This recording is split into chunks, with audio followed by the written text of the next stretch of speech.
Formidable. Juste quelques versets bibliques et puis après on va parler. Dans le psaume 107, il y a une progression extraordinaire qui nous montre que la délivrance est un processus. Je crois que je ne répéterai jamais assez que beaucoup de personnes ont leur identité dans leurs problèmes. Mon cancer, ma dépression, on en fait une identité et on tourne en rond dans nos problèmes alors que si on est confiant, quelquefois il faut même se défaire du diagnostic, de l'étiquette qu'on nous a mise sur le front par rapport à nos maladies. Parce que Dieu est le Dieu de l'impossible. Donc, dans le psaume 107, louez l'Éternel car il est bon, sa miséricorde durera toujours. Qu'ainsi disent les rachetés de l'Éternel, ceux qu'il a délivrés de la main de l'ennemi. C'est quoi l'ennemi? C'est nos femmes, nos maris, oui, un peu ce que tu viens de dire, c'est une forme d'ennemi. Mais là, et je pense que le psalmiste parle d'ennemis spirituels. Bien sûr qu'il y a les ennemis qu'il a côtoyés, David est un guerrier. Il a les mains pleines de sang. Du reste, Dieu ne lui a pas permis de construire le temple à cause de sa vie qui n'était pas nickel. Et pourtant, la parole de Dieu dit que David était un homme selon le cœur de Dieu. Donc, Dieu ne se contredit pas, mais on voit ce que c'est que la grâce. Alors, ils souffraient de la faim et de la soif spirituelle, leur âme était languissante. Dans leur détresse, ils crièrent à l'Éternel et il les délivra de leurs angoisses. Il y en a combien encore qui traînent leurs angoisses ce soir? Moi, je sais ce que c'est que l'angoisse. Ma femme, elle n'a jamais rien vu. Je me réveillais la nuit, mais bloqué, mais comme si j'allais exploser. Mon pyjama trempe tellement mouillé de transpiration, tellement j'étais angoissé, paniqué. Je suis converti 50 fois, je l'ai déjà dit après-midi, la peur que Dieu me punisse, la peur, l'angoisse, l'ennemi me manipulait. Et puis une seule prière et tout est parti. Et c'était gratuit, l'offrande était faite. Elle est faite là, c'est gratuit ce soir. Et si ça coûtait 500 balles, 500 € par personne, je suis sûr que beaucoup vivraient des délivrances bien plus fortes. Là, c'est gratuit et puis c'est pas valable, c'est gratuit. Mais non, mais ça nous colle au bas, les amis, c'est un peu ça. Hein. Alors, il les conduisit par le droit chemin, verset 7, pour qu'ils arrivassent dans une ville habitable. Dieu a un projet pour chacune de nos vies. Il veut nous faire habiter dans quelque chose qui est habitable. Il y a pas... Dieu est bon. Il a parlé d'Élie. Tout à l'heure, c'est les corbeaux qui étaient les maîtres queues. C'est les corbeaux qui dégustaient le rouge. C'est les corbeaux qui amenaient les hamburgers, je ne sais pas ce qu'ils amenaient, enfin de la viande, mais je ne sais pas. Élie, cannibale, je n'ai jamais pensé à ça, mais je ne sais pas ce qu'ils amenaient, les corbeaux, mais enfin, Dieu, si les corbeaux peuvent nourrir un homme, à combien plus forte raison celui qui a créé les corbeaux, il est capable de vous nourrir d'une manière assez spectaculaire et formidable. Alors, qui loue l'Éternel dans sa bonté et pour ses merveilles en faveur des fils de l'homme, car il a satisfait l'âme altérée, il a comblé de bien, c'est pas un champ de blé, l'âme affamée. Alors, de nouveau, rebelote, ceux qui avaient pour demeure les ténèbres et l'ombre de la mort, on voit un processus dans la délivrance. Je crois que nous, on assiste à des délivrances extrêmement... Les gens sont épuisés après tellement le combat est fort. On a des combats qui sont... Donc, tous nos coéquipiers, ils savent très bien, on prie par tranche de 10 minutes, quart d'heure. Après, on fait un bilan, pas plus. Si vous vous mettez à prier des heures et des heures, vous n'avez pas d'onction, ou c'est simple, hein, c'est simple.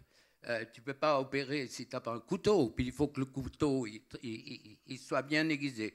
Ou bien alors la personne, elle ne pardonne pas ou elle a des problèmes, elle reste accrochée à quelque chose. Mais c'est vrai que quelquefois Dieu pardonne aussi, délivre malgré le fait qu'on n'a pas pardonné. Dieu n'est pas un bourreau, il sait très bien pourquoi certaines personnes n'y arrivent pas. Alors ceux qui avaient pour demeure les ténèbres et l'ombre de la mort, vivaient captifs dans la misère et dans les chaînes. Alors, la dépression, l'angoisse, la panique, les affaires financières, être en fin de droit, je ne sais pas comment c'est chez vous, plus rien touché, un enfant dans la drogue, une biopsie, un téléphone, un cancer, une leucémie, un cancer généralisé. Quel désert, quelle souffrance. Et puis, c'est peut-être vous, c'est d'autres. Et si ce n'est pas vous, c'est autour de vous, autour de nous. Eh bien, Dieu veut que nous soyons des porteurs de lumière pour toutes ces personnes. Christine, elle a été non seulement délivrée, mais guérie. Elle peut voir cet homme proche, dans la famille, les yeux dans les yeux. Elle le côtoie, tu le côtoies régulièrement, plusieurs fois par semaine. C'est quand même différent. Comprenez bien ce que je veux dire. Mais tu as le viol de la personnalité. Tu as les paroles blessantes qui t'ont tué, surtout les femmes. Tu es nul, tu n'as aucune valeur. Notre fille, quand elle était petite, ma femme lui chantait ce chant formidable, lis ta Bible, prie chaque jour si tu veux grandir. Hein? Quoi de plus anodin et de plus extraordinaire. Mais l'ennemi lui disait déjà, quand elle ne lisait pas sa Bible, il lui disait, tu vas rester petite. Non, mais vous comprenez? Et puis l'ennemi la matraquait. Il voulait sa peau. Quand on a commencé le ministère téléphone anonyme, ma femme était blanc clair, hein, blanc, mais plus blanc que blanc. Elle venait de recevoir 3 téléphones, votre fille sera enlevée, elle avait 9 ans, préparez une rançon, n'avertissez pas la police. Bon, ben, Dieu nous a gardés. Mais c'est aussi, du reste, elle était mariée quand on lui a dit, on n'en a jamais parlé. Faites attention à ce que vous partagez avec vos enfants. Et puis que suivant les choses qu'ils regardent, priez pour eux. Marc 16, c'est clair, celui qui croit chassera les mauvais esprits, vous devez, c'est impératif, c'est un ordre de Dieu de prier pour vos enfants quand ils voient des films d'horreur, de violence, quand ils ont été touchés sexuellement, agressés par les circonstances de la vie, il faut impérativement prier. Moi j'ai un petit-fils, il est opéré de la hanche, il était en chaise roulante parce que pour aller à l'école, il avait un plâtre. Ses copains l'ont balancé en bas les escaliers en chaise roulante, tout le monde riait. Il est rentré furieux, il parlait en français courant, bande de salauds, enfin bref. Il y avait toute la littérature de bas niveau. Et puis ma fille lui a dit, mais Mathieu, tu dois pardonner. Il dit, jamais, c'est une bande de crapauds, c'est rare. Il était d'accord avec les disciples, que le feu du ciel descend sur eux. Et puis ça règle le problème et tout. Mathieu pardonne, et puis pour finir, eh ben, Seigneur, je pardonne.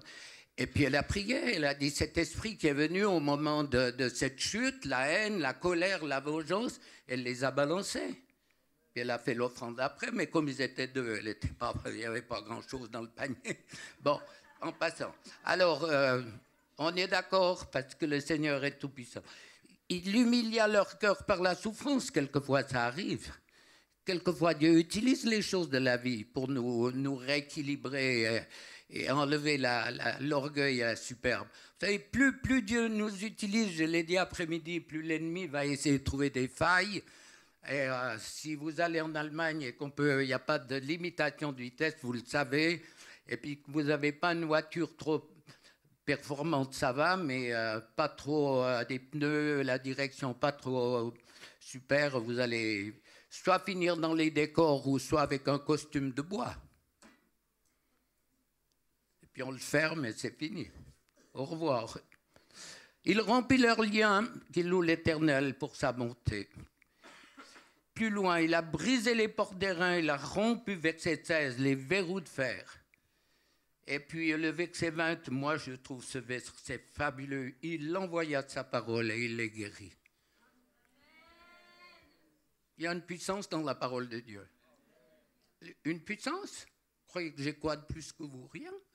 Moi, je crois à la parole de Dieu, mais il y a une puissance dans la parole qui sort. Les mauvais esprits doivent partir. J'ai vu des sorciers terrassés, tomber. Bon, Jézabel, elle était entourée de quoi? D'eunuques. Donc Jézabel, elle essaye. Elle est à côté de la reine du ciel. Hein. La reine du ciel, vous savez son prénom. Et puis, Jézabel est à côté. Elle est là pour émasculer les ministères. Elle est pour le mouvement de la femme, l'avortement, le lesbianisme, elle est derrière tout ça. Alors, elle est là pour casser les ministères, enlever la puissance, l'onction. Et je crois que c'est le temps, peuple de Dieu, pour dire stop. Stop, est-ce que tu veux encore souffrir longtemps, garder tes squatters, souffrir, aimer critiquer, aimer te mettre en colère. Écoutez, les enfants, ma fille, elle a un ministère particulier au travers des enfants, vous équipiers qui êtes ici, vous le savez. Elle me disait, il y a quelques jours, ou la semaine passée, elle priait pour un enfant qui se mettait en colère. Et puis, elle lui dit, mais est-ce que tu aimes te mettre en colère? Elle dit, mais non. Puis elle dit, mais comment ça fonctionne? Et il dit, il y a un petit nain dans ma tête qui me dit de me mettre en colère. Et si je me mets en colère et que je casse tout, il me félicite. Il me dit, ah, c'est formidable. Il m'encourage à continuer. Et si tu ne le fais pas, eh ben, il se venge. Et puis tout va mal pour moi.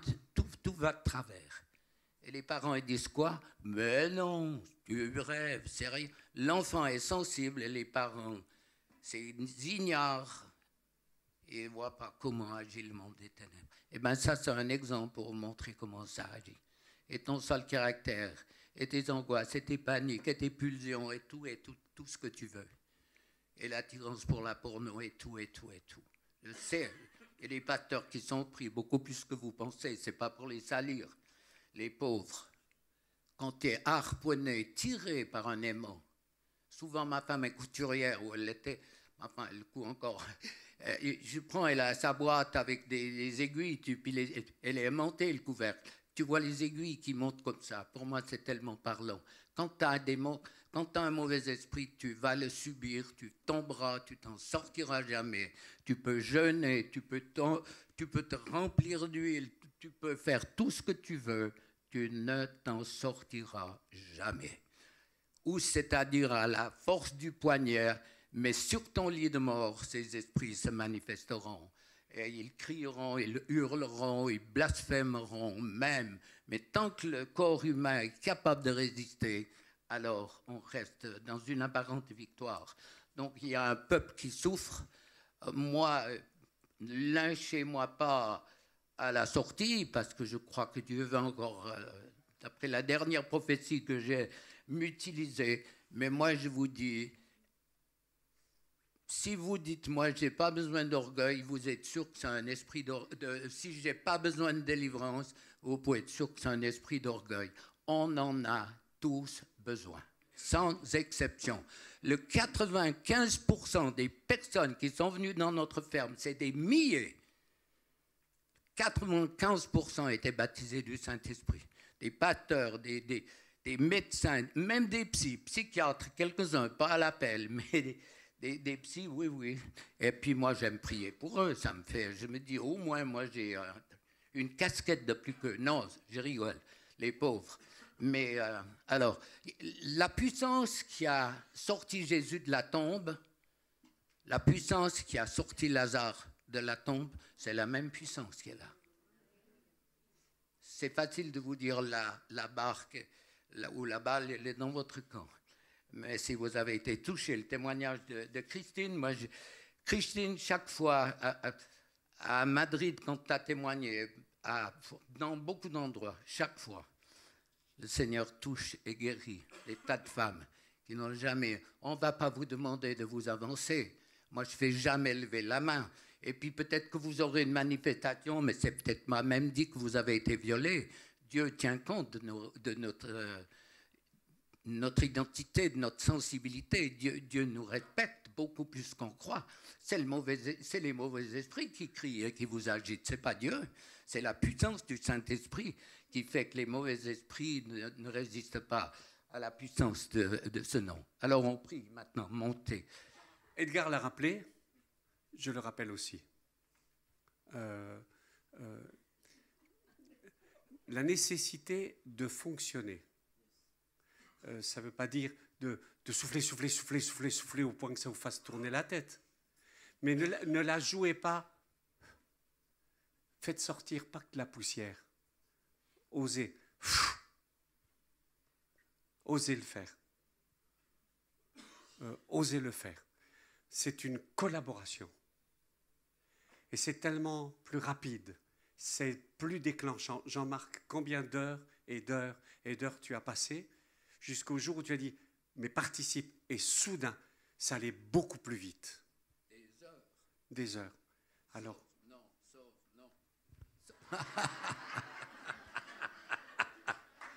Aïe.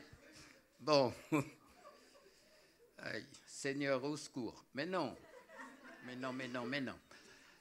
Merci Jésus, merci parce que tu es venu pour qu'on ait une vie. On l'a vu dans Jean 10, dans une vie dans l'abondance. Ouais, tu m'as parlé il y a très peu de jours par rapport à la souffrance et puis à la joie que tu peux donner, la paix.